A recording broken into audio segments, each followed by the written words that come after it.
we're going to go into the panel discussion. So the conversation has not ended yet.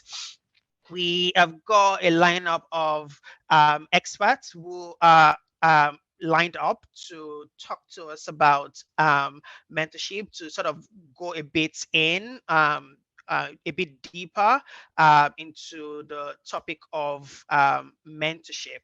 I'm going to quickly share my screen just so we can introduce them and then we can start the conversation quickly. So we all have met Abuchi already. Is a VP at JP Morgan Chase and Co. And also on the panel today, we've got DK Jonah. She is a productivity coach and a brand strategist. She has got years and years of experience as a mentor, and she is an example of someone who has succeeded because of mentorship. And then we've got Kevin Osai, who is the founder and CEO of Bridging Barriers. So Bridging Barriers is a not-for-profit organization as well that looks to empower young people, just like 3PN. And he also is a good success story of someone who have gone to achieve great feats and great heights because of mentorship. And now he also is an expert when it comes to mentorship.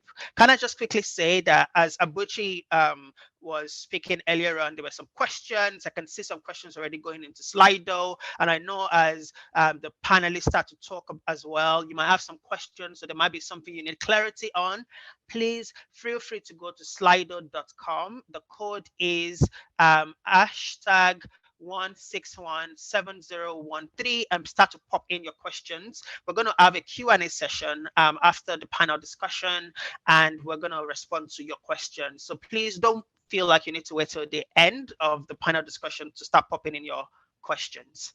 Okay, amazing. DK, Kevin, Abuchi, are we ready? I think Abuchi has set the ground already, talked about what mentorship is, but I'm keen to know from you, DK, actually, on your thoughts quickly in about 60 seconds, if you can, about mentorship. For you, what is mentorship? And I actually would like you to address it from the point of view of a mentee, actually, because I think Abuchi did a great job talking about it from the point of view of both a mentee and a mentor. But tell us what you think about mentorship. Mentorship is, to me, having the guidance, having someone show you the ropes.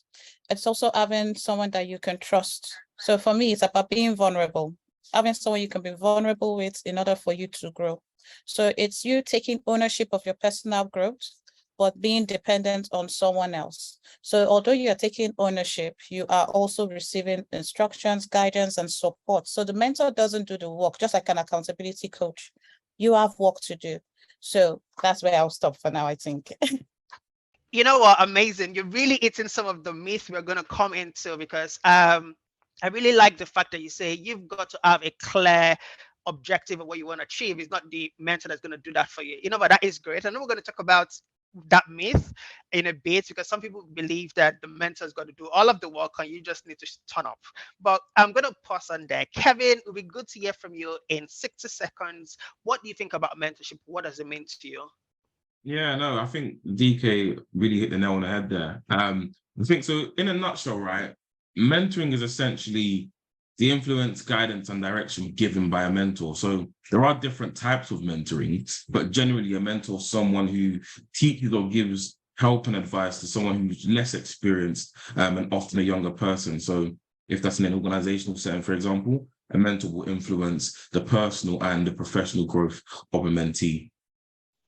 Amazing. So I think you've raised a very valid point. And also I'm going to link it back to what you said earlier on, because it feels like we're using this word less experienced and more experienced. And is it generally in life? Because again, someone might say to you, but I'm experienced when it comes to X and X, but when it comes to Z, I'm not experienced. So is it tied to a particular topic or subject matter? Is that how we define experience or not having experience, or just generally? Yeah, no. So obviously, as I mentioned, there are different types of mentoring, which I think we'll discuss as this session goes on. But generally, quote unquote, typically, you know, it tends to be someone more experienced or older. But there are different types, like reverse mentoring, like reciprocal mentoring, which I'll touch up on later on as well. So there are different types, and there is a myth, as you said, that, you know, one of the myths is that only a mentee benefits, but there's loads of different myths, which I'm sure that myself and the other panelists will touch up on and really clarify to everyone here. Amazing. So we're going to go straight into the Mythbuster session. And if we've not addressed that topic, Kevin, on reverse mentorship, mutual mentorship, I think some people would be keen to know a bit more about it. So if we've not addressed it later on, please feel free to come in and just tell us a bit more about it. I'm going to start with you, Abuchi. Some people believe that mentoring ends once the goals are achieved. Is this correct? Is this incorrect? What are your thoughts on this? No, I think mentoring is a long-lasting relationship, right? So it extends beyond the formal mentorship period, right? So, like I said, your mentors can become valuable members and advocate through your career and provide, and they're there to sort of help provide ongoing advice and guidance. So it's not, just something that happens over a short period of time. And if you are lucky enough to have identified a really good mentor, then my advice is make sure you hold on to them for the rest of your life, because they can be very, very pivotal and influential for your career. Amazing. DK, Kevin, do you want to comment on that as well? Yeah, no, just to add to that. So, with my charity, we've had some mentees and mentors. So for us, our time scale is 6 to 9 months. However, we've had some mentees and mentors who have been going strong for 2 years. And so, generally, when you're somebody who's able to build a good relationship with your mentor, then generally, that relationship can just keep on going and keep on going. And I think that's just goes to show the importance of building a relationship, which is something that's really important if you want to progress in any area of your life. So, yeah, it doesn't just end once the goal is achieved. Is it valid to say that there would always be a need to progress, to improve, hence there would always be a need to have a mentor who is where you're going, because destination does not end. The destination ends once a person dies, basically, because you're always growing, you're always learning. Hence, there would always be someone who is at the phase where you want to be. So I think if we look at it from that point of view, we then understand that mentorship actually does not just end when one goal is sorted, because you would have multiple run over a period of time. Amazing. Kevin, while you've still got the floor, some people believe that the process of mentoring is time consuming, so they really do not think that they should be involved in mentorship. What do you think about it? Yes, it's an interesting thing. I think with mentoring, right, one thing that as a mentor you need to understand is that you dictate the mentoring relationship, right? So you drive it, and you should be the driver, essentially, mainly because mentors generally tend to volunteer their time to support you. And so as a quote unquote young person, as that's the target audience, I assume, it's really important that you are being proactive. You're the one that's reaching out, and at the end of the day, you get out what you put in. So if all you want is an hour a month, then that's what you're going to get. And generally that's not time consuming, is it? So I think generally mentoring will take dedication and commitment, but as long as you make it a priority and set times around your workloads and other commitments, then it should be fine. So for example, as I said, with our program, ours is 6 to 9 months, but the time commitment we ask for is 1 to 2 hours a month. So that's not a lot of time if you really think about it. So I wouldn't say it's time consuming. I think at the end of the day, if it's something that you prioritize and you really want to make the most out of it, then you'll make the time and as I said, set times around your workloads and other commitments. Amazing. Thank you for that. DK, have you got any thoughts on that? If there's anything I picked up from what Kevin said just now, is you get what you put in, actually. So you put in 1 hour and then you get that value as well. But also there are people who put in 5 hours, but yet it is not their whole self they're putting in for that 5 hours. So for them, they might think it's time consuming. So I think the focus, if I'm hearing correctly, Kevin, is less of the amount of time you put in, but the commitment you put behind that time. Absolutely. Dick, have you got any thoughts on that?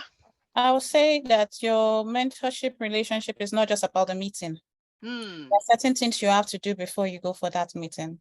So the time you put in is what you will get. So it's quality of time. So I always say this: when you play, you play; when you work, you work.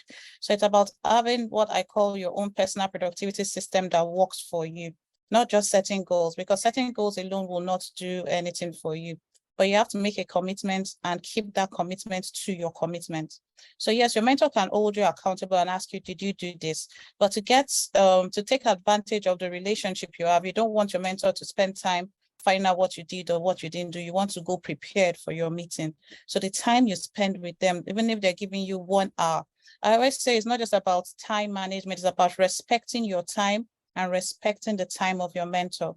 So when you're able to do that, you will get the best from the relationship, because when they know that you respect their time and you're not just coming unprepared and tardy for meetings to just make it like a box ticking exercise to say, I came for the 5 meetings. No, there's something you're meant to get from these meetings and you need to come prepared. Amazing, amazing. Thank you for that, DK. And as you're talking, I think what comes to mind is, I don't know if people can relate, and we can use the reaction here. If you can relate, you could put your hands up or clap or say something or put an emoji out there. But have you realized that there are some people that when you go to speak to them, you know you can't just bamboozle your way through the conversation. You actually have got to prepare for your conversation, because they're going to ask questions that you actually need to respond to. Like, it might be at work, it might be a teacher, it might be a colleague, it might be a friend, that you know that when you talk to them, you can't just literally just ad libs or just freestyle. You've got to actually prepare before you go into such meetings. If you can relate, you could just stick your hand up or yeah. So it feels like mentors are committed, but if you as a mentee play your part, DK, I'm just trying to sort of pick up on what you say. If you as a mentor do your part to prepare, you're asking quality questions, your mentor actually is then inspired to actually take it a step higher, because they don't want to come into a meeting with you and you're asking questions that they can't respond to. So they've got to do the extra work as well. So it is, you get what you're actually given, basically. So I think that is amazing. Abuchi, I'm going to come to you quickly. There is a myth around all mentors need to be subject matter experts in your industry or your sector. So I can try and explain. For example, I might work in investment banking, and then does that mean that my mentor has got to be a subject matter expert in investment banking, or does it not matter? No, I don't think it matters so much, right?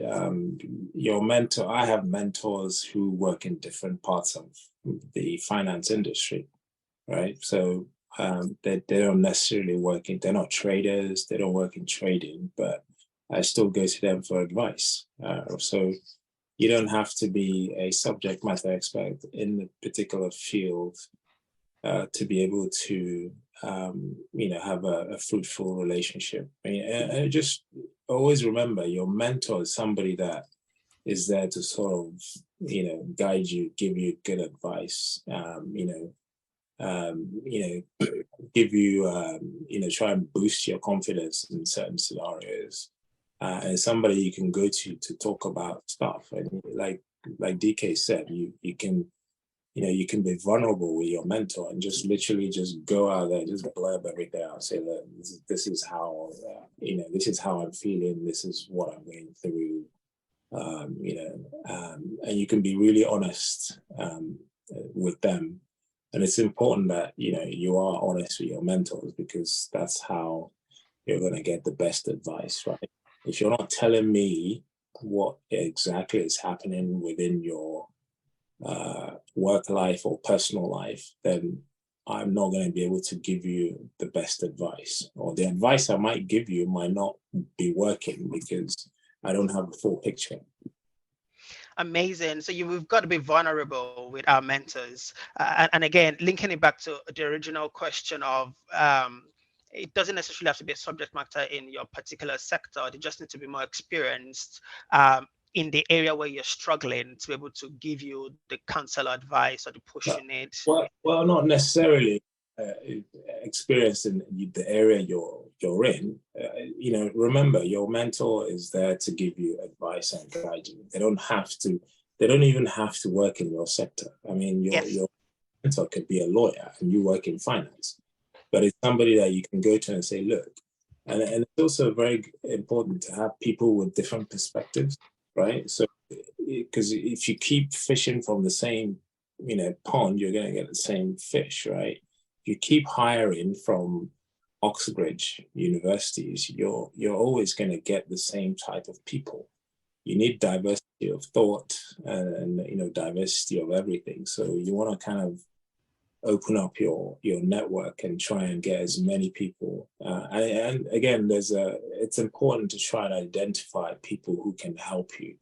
And that's why events like these are important, right? You need to go to events like these. You need to go to other events, meet people. It's very important that you learn how to build relationships and build and create and grow a network, right? Because networking and connecting with people is how you get to meet people from different walks of life, different, perspectives, different ideas, different industries, and people that may inspire you, may not even be in the same sector that you're in. Amazing. And Abuchi, I'm just conscious that we've got you for limited time. I'm just going to ask you a sort of a final myth that young people struggle with, particularly coming out of the pandemic. So lots of people believe that mentoring is only effective when it is face-to-face. Is this correct? No, not necessarily. I mean, it depends, right? Like, if I'm mentoring somebody who doesn't live in the UK, then we can't have a face-to-face, right? It's got to be virtual. So whatever means is possible. It's great to meet in person and grab a coffee where possible. So if if people can connect, whatever medium is the most appropriate for both of them, then whatever works, right? In person is always fantastic because you get to meet people, and you that way you can get a feel, and you've actually met the person. You put a face to a name. Like, there's a lot of people in here that I can't see any faces, right? So if somebody stopped me in the street, for example, I said, "Oh, I attended this," and I can't put a face to the name, but some people you can.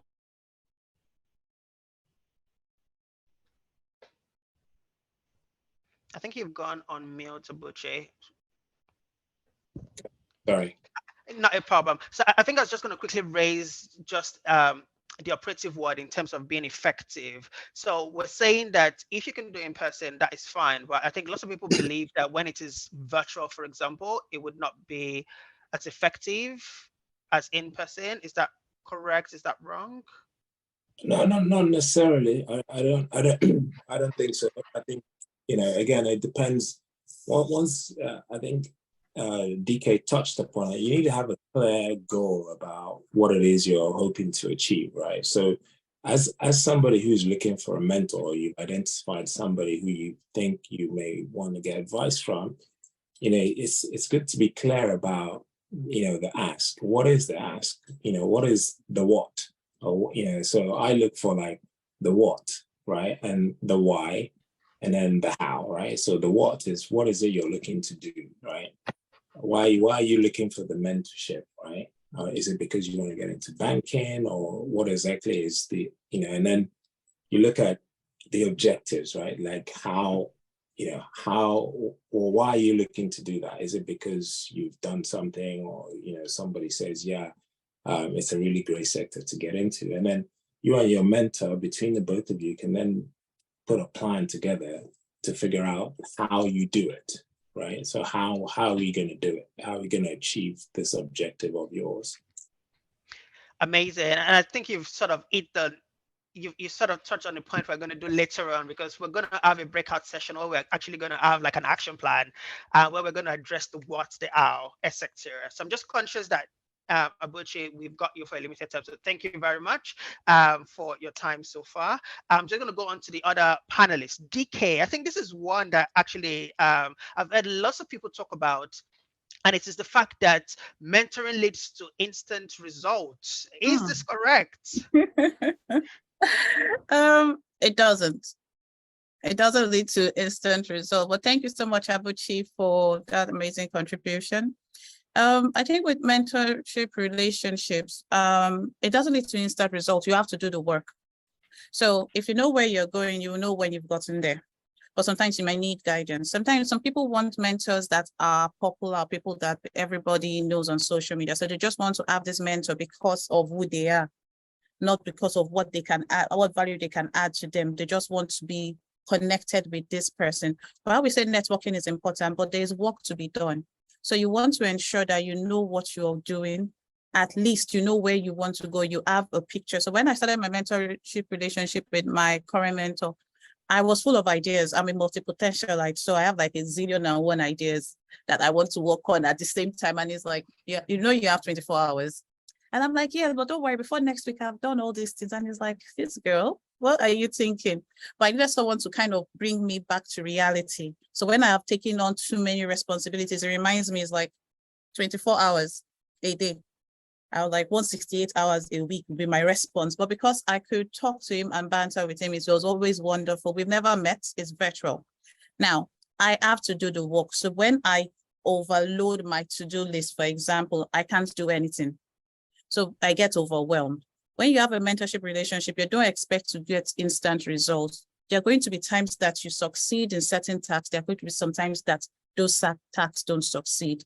They're going to have obstacles. You're going to have ups and downs. The road to success is not a straight road. It's not get a mentor and tomorrow you're a billionaire. No, it's about doing the work. It's about understanding that there will be challenges that you face and how to overcome those challenges.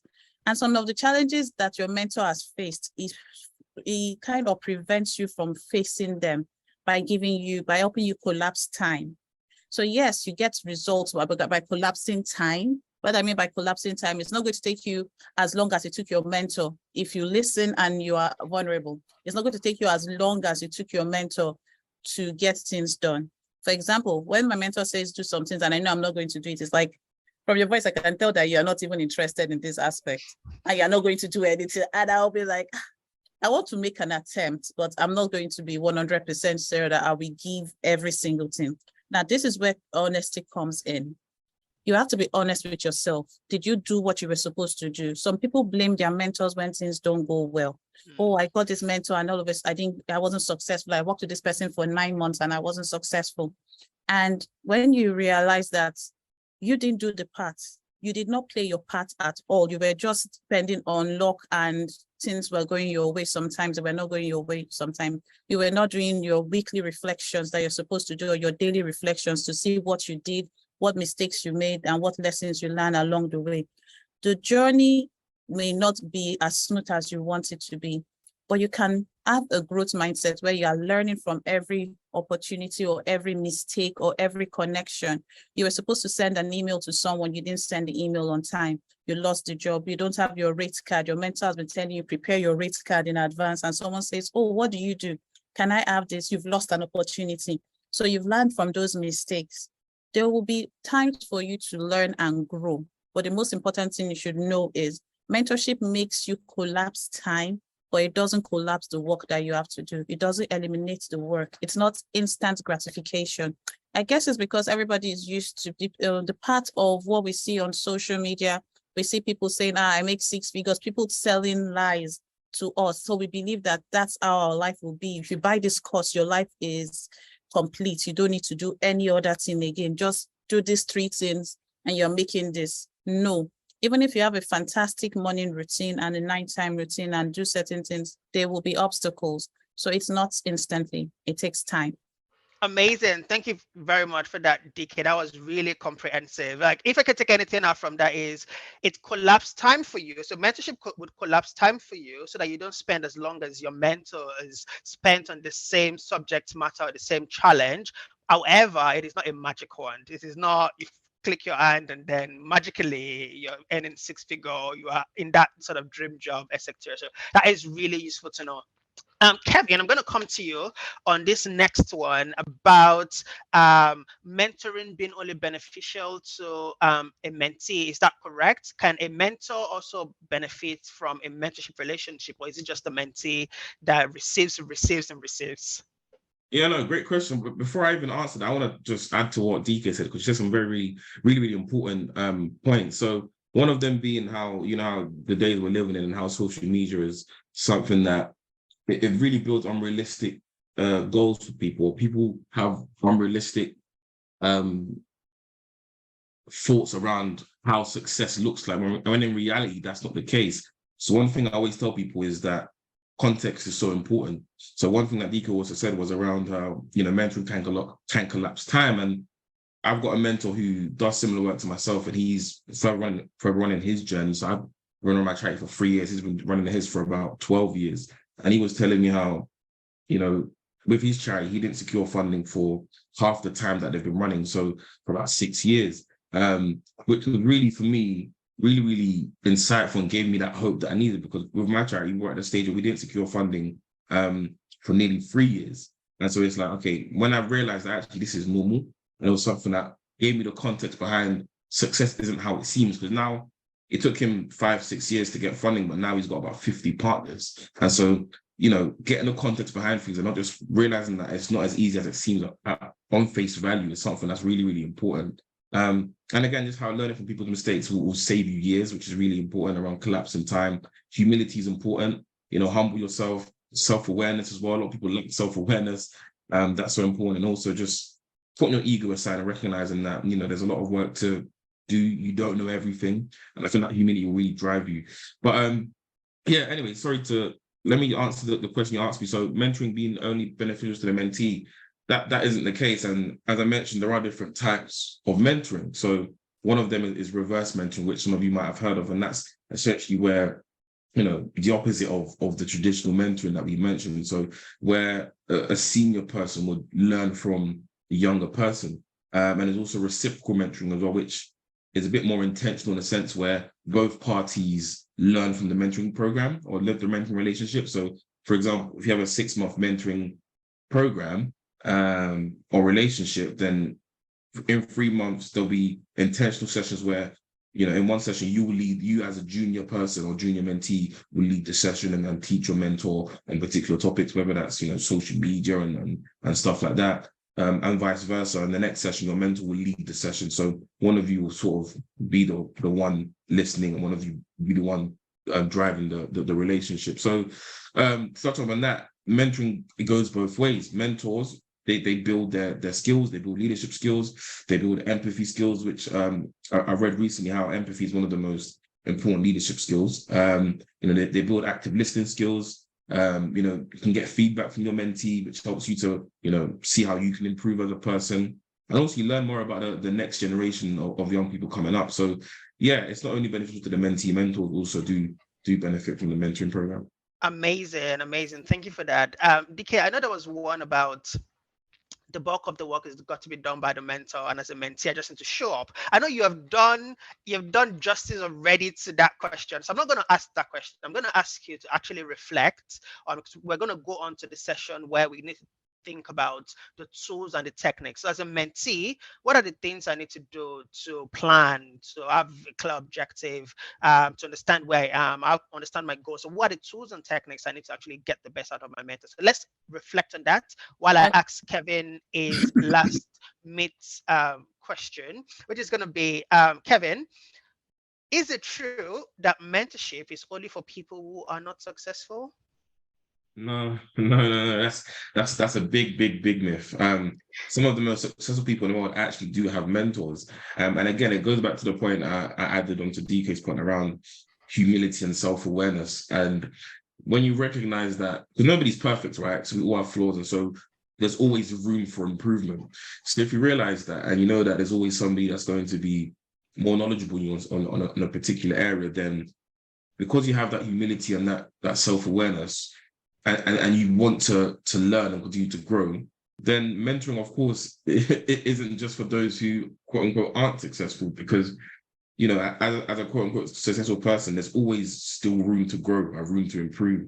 And those that succeed are those who are humble enough to realize that they need support and always strive to improve. So mentoring isn't for people who aren't successful. So it isn't just for people who aren't successful. I don't agree with that.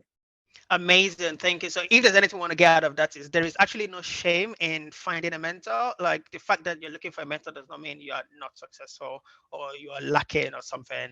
Actually, it speaks to the fact that you're serious about being successful. Amazing. So let's really hit at the theme around what are the tools. DK, if you're gonna say the Sure. three things, what are the three things you need to get the best out of your mentor? I would say, first of all, you need a note and a pen. Don't go all techie, first of all. Start small. Think on paper. When you think on paper, you're able to reflect, you're able to write. Think on paper without distractions from technical gadgets. I understand you like writing on your iPad, but first things first, get pen and paper and do a free thinking exercise. You're writing without thinking of any judgment. You're not looking at grammatical errors. You're just free writing about what you want from a mentorship relationship. So that honest reflection where you don't, and no one is going to read it, not even your mentor at this point in time. It's just you. You want to think on paper. When you have a mentorship relationship, sometimes your mentor may give you tasks. But what I always say is about controlling your calendar. So I'm not saying get apps, get anything. Let's start with the calendar. Use Google Calendar, control your calendar, color code your calendar to have different activities and have the learning parts that you have on your calendar. So you're learning something every week, but you're creating time to create, you're creating time to learn. So apart from the fact that, let's say you have a 1 hour mentorship meeting with your mentor, you know that you may have to do 2 hours work or 3 hours work or 4 hours work. So you come prepared. So it's about controlling the calendar yourself, not letting your calendar control you. That means you have to be observant of where you're spending your time, where you're investing your time. So this goes beyond time management. This is about you controlling your calendar and you're controlling it with flexibility. So you're saying every single thing that you do is going on your calendar, your obligations, your appointments, every single thing you do is going on your calendar. This gives you a perspective of the time that you have to dedicate to your personal growth. If you do not take account of time and manage your time and do your time audits, you cannot control your personal growth. I remember we said it's taking ownership of your personal growth. You're not outsourcing your mentor. You're not outsourcing it to your mentor. You are taking ownership of your personal growth. One thing I would say is, and this is a bit complex, a complex tool, a complex system, but everybody should read about creating what I call a second brain for yourself. Now, a second brain is your information management system. You are managing the information that you are getting so that you can retrieve information when you need it. So don't just see this as you just preparing for your relationship with your mentor, but it's preparing for your overall growth. So you're taking an holistic approach towards your growth. You have a second brain. You can use tools like Notion. Notion is fantastic, but I always say start thinking on paper first, then control your calendar before you choose your tools. Because even your calendar and your reminder tools are enough. Your notes, if you use an iPhone, those apps are enough. But you want a situation where you're putting the information, you can retrieve it. That's why I called it a second brain. A second brain is where you are able to manage information so you can retrieve it when you need it. There are sometimes you've had meetings with your mentor and there's a video that your mentor may have sent to you, or you watched a video that was in line with what he said, but these thoughts are disjointed. So you're taking control of managing the information that you receive. We receive so much information in the internet age. In the knowledge economy, what is most important is how you are able to present the knowledge that you've gotten to others, your intellectual property. Every single thing that you do is well guided. So I would say notes and pen, don't go fancy. Go analog first so that your thoughts are on paper. And with that, you have some deep reflective questions that you ask yourself if you're the type that doesn't like free writing. So questions like, what do I want to achieve? What's my definition of success? Who are the people that I need to be with me on this journey? We talked about mentorship, but there's something that's called peer mentorship, and it's something that I have benefited from tremendously. I'm part of a mastermind group.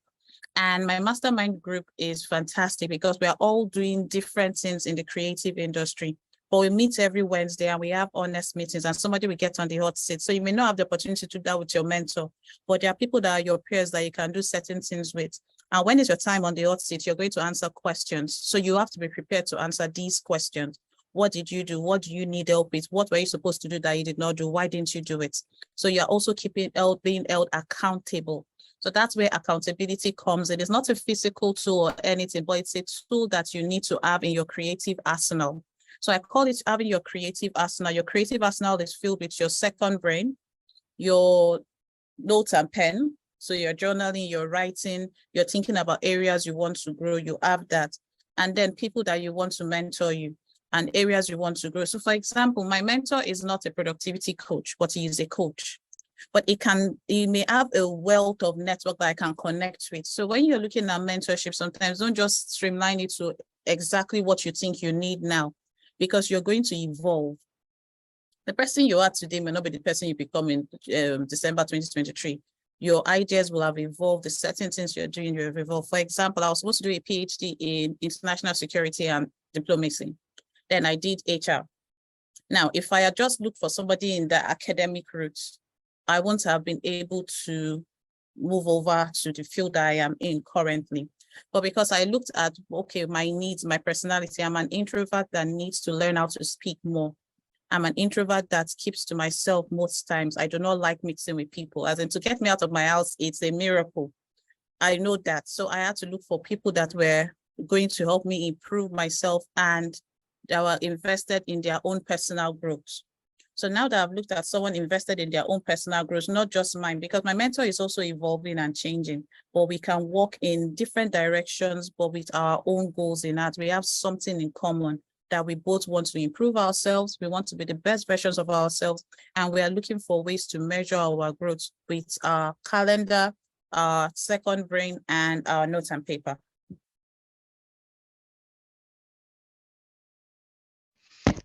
Amazing. Can you hear me all right? Just good. Thank you Yes, for loud that, and DK. Kevin, I was going to come to you quickly to share some tools you think people would find useful to get the best out of mentorship. Yeah, I think one key thing, and some of you might have already heard about this, is setting smart goals, right? So smart goals are goals that are specific, measurable. There's different like terminologies or words that people replace for the different letters, but specific, measurable, attainable, realistic, and time bound.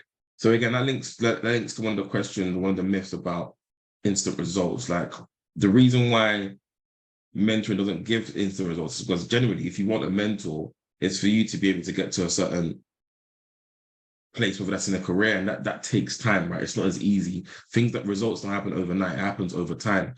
So I think setting smart goals is really, really important because it helps you to hold yourself accountable, to two, make things more realistic, which is the R, which is really, really important because if you don't set yourself realistic goals, then you're only going to lead to disappointment because no expectation, no disappointment. So if you're setting yourself an expectation that isn't realistic, then the only person that's going to end up being disappointed is yourself. So I think it's really important to set yourself smart goals, which you can review, whether that's, depending on your mentoring, the length of your mentoring relationship. If you were in a mentoring program that was for 6 or 9 months, for example, you can review it every sort of three months, depending on what that goal is or how big it is.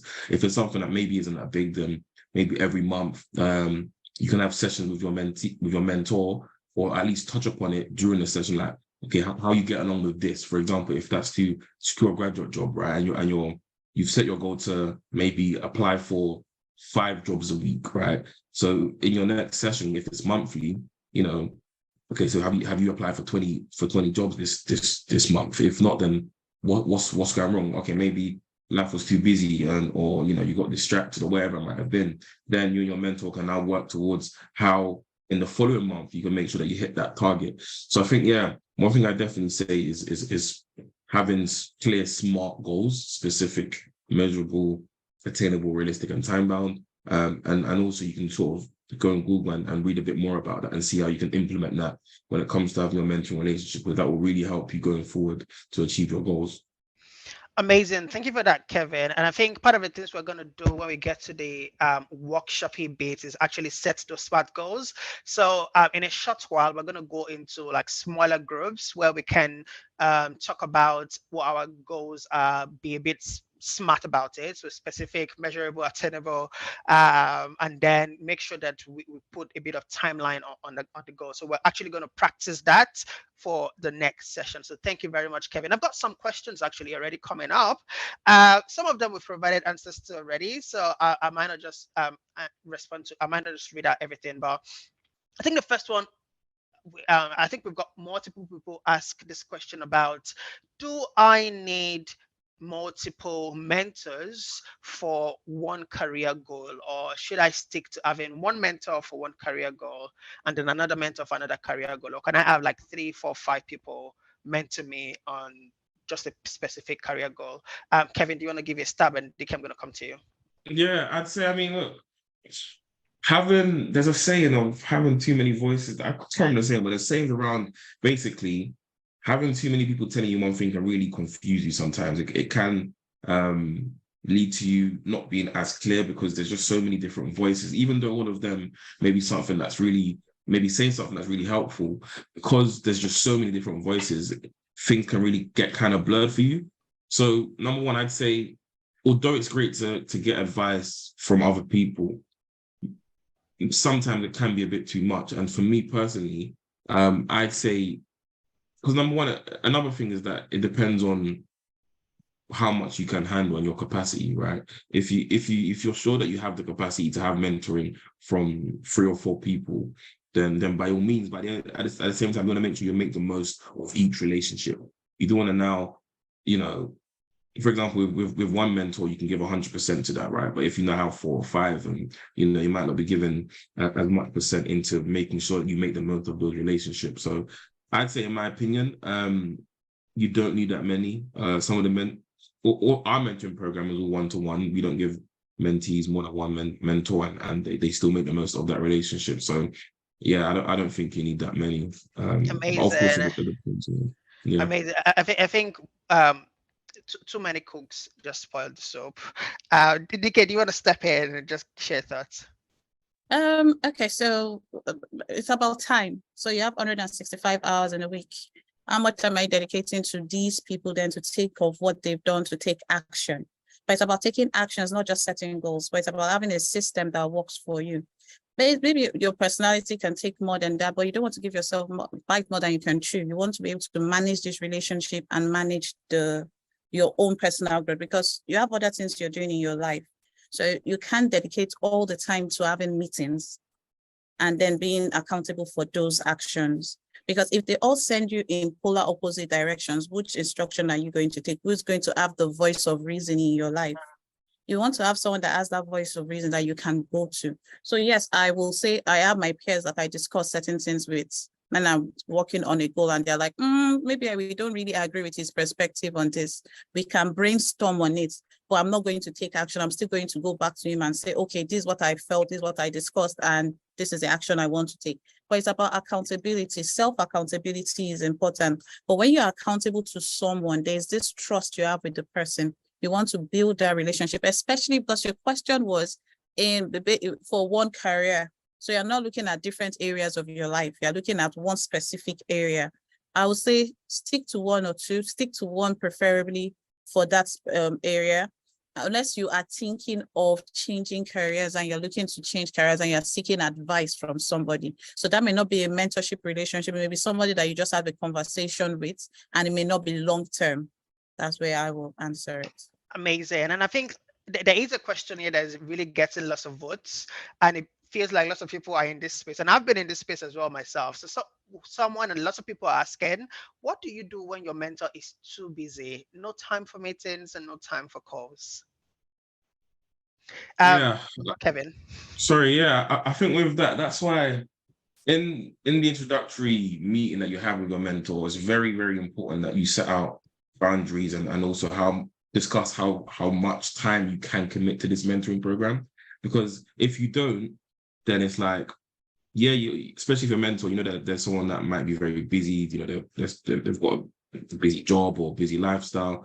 If you don't make that very clear, then it's almost like, well, you should have asked, you know. So I think it's really important to clarify that at the very beginning, because if, for example, you might want, and this is something we've had as part of my program, where some mentees might want to meet their mentor, 2 or 3 times a month, but the mentor can't commit to that.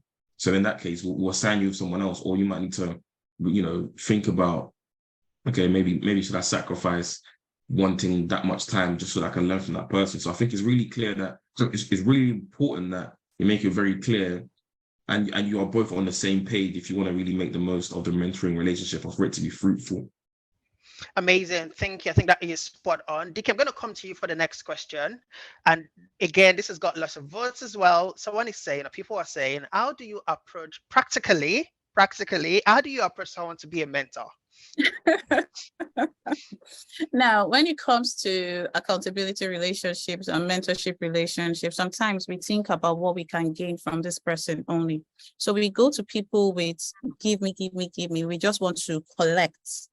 But you're looking at this person is busy. There's a reason they are at this point in their career. They may not have time to give you that attention that you need. And you say, okay, you do want to approach this person, do your research, first of all. That's the first thing you have to understand. Someone may be good on paper, but they may not be what you need at this point in time. Does it align with what you want? Why do you want this person as your mentor? Do you want this person as your mentor because of the connections they have, or because you think they can add value to you? Now, do they mentor people? That's another question you have to find out. Do they mentor people? Sometimes when you reach out to people with cold emails, I want you to be my mentor, the person is not going to listen to you sometimes. Some people may give you audience, but they may not give you audience because you have to introduce yourself. So think about your elevator pitch sometimes when you want to make that first introduction and reach out on a platform like LinkedIn. Think about your elevator pitch. How do you want to present yourself? What about yourself do you want this person to know? What's your journey? What have you done? What have you achieved? Even if you've not, and your achievements must not be what has been received accolades from the world, but what's your own personal development journey is what I would say starts with when you're reaching out. And when you're reaching out, some people reach out with a way, I think Gary Vaynerchuk says that sometimes some people that have eventually worked for him reached out to add value. Reached out to say, oh, I created this. I think it would be a wonderful way for you to represent your brand. So sometimes you are giving something to that person that they're like, wow, I never thought about it from this perspective, depending on your creative skills. That's dependent on your creative skills. But if you're just starting out and you want to see if they can give you time for coffee, sometimes it's just about asking. What's the worst they will say? They will say 2 things, yes or no. Or they can send you to someone else. So sometimes just have to ask, well, how do you ask? What do you say? How do you present yourself? When the person, if I ask, for example, someone says, DK, I want you to be my mentor. Sometimes I go and do my own audit of the person. So how is your online presence? If somebody should search on you right now, are they going to see things that they will want to see in the person that they're mentoring? Or are they going to see things that will make them feel distracted? What kind of conversations are you having online? Are you the type that is always clapping back and starting fights on Twitter? If the person should search for you, what will they see? Because sometimes we think only about, oh, I want you to come, but we forget that the mentors also choose. They're making a choice. So you've given them an offer, they can accept this offer, but they have to make a choice and they have to do their own homework. Some people may say, oh, I can meet you for 5 minutes. I have a 5-minute slot on my calendar. When you are going for that 5-minute slot, don't think only about singing the person's accolades. Let them know you've done your homework. It's just the same way when you want to get a supervisor since I did the academic route, for your PhD. You have to research the person. You're going to write about the person a little bit. I say, oh, I read your articles on this. I think it was wonderful. Sometimes just little messages and build up the relationship with time could help. And sometimes when you should know that the mentor is not managing their inbox. Sometimes someone else is managing their social media. So what will you write that will make that person managing their social media forward this message to them? So you're pitching to someone. For example, for the past 2 months, I've not managed my social media. So if somebody has sent me a DM, it's the team that will say, oh, DK, this is what you need to pay attention to. They may not bring something to my attention. If somebody is just saying, please, I want you to mentor me. And they're like, this person is not ready to work. The person may not do the work. They just want to know that they have somebody that they feel will make their life easier and then take away the work. What I would say is know who you're going to talk to, know yourself very well.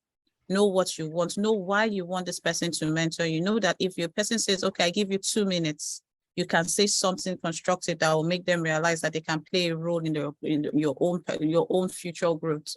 There's something in it for you. There's something in it for the mentor, but don't just go with a begging attitude as someone that doesn't know where they are going or someone that has lost direction. There's this attitude sometimes we come with, two attitudes that we come with that are negative. Oh, you must mentor me because you've achieved this. You have to give back to society, so it's compulsory. Ownership, arrogant mentor attitude of be my mentor, or the attitude of help me now. That doesn't work also. What ways can you go? Be positive about yourself. Have that self-confidence that if this person says no or yes, you're not going to get angry and then throw back at them and say, imagine, because who even wants your this thing? I don't know if anyone knows Kit Lee. Kit Lee does food reviews, and I know it's not related to it. It does food reviews, and people reach out to him in the DMs, and then he goes to review their restaurants. So he doesn't charge for it. But he grew from like 3 million to 10 million followers in like 4 months on TikTok because everybody just loved his honesty and vulnerability.